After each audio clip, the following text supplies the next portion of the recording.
పడండి సార్, మాకు ఇల్లు తప్ప వేరే ఏమి లేవు సార్. మేమందరం మైనార్టీ వాళ్ళం, అందరము ఏదో చేస్తాడు అని వేసాము, కానీ ఇంత అన్యాయం చేస్తాడని అనుకోలేదు సార్. ఇంత అన్యాయం చేస్తాడని ఎప్పుడు అనుకోలేదు sir.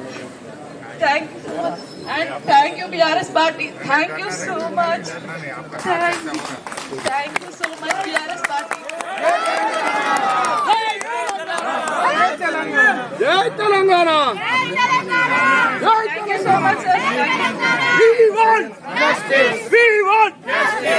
Honourable minister CM Revanth Reddy garu, మీరు మంచి చేస్తారని మా భర్త టీచర్, మేము గౌడ్స్ అండి, అందరూ కలిసి మిమ్మల్ని మీరేదో మాకు మంచి చేస్తారని ఓట్లేసారండి. మీరు ఇదేనా అండి చేసేది? ఉన్నది ఒకటే ఇల్లు అండి, ప్రతి ఒక్కరికి ఒకే ఇల్లు ఉంటుందండి. మీలాగా 20-30 ఇల్లు ఉన్నాయండి.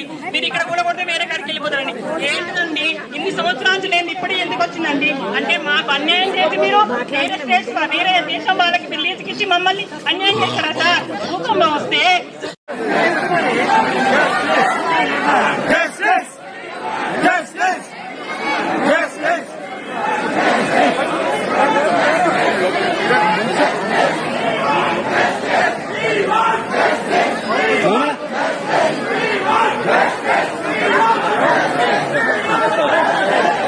మీకేమన్నా చిన్న ఇబ్బంది వచ్చినా డైరెక్ట్ గా తెలంగాణ భవన్ కు రండి, మా తలుపులు తెరిచే ఉంటాయి.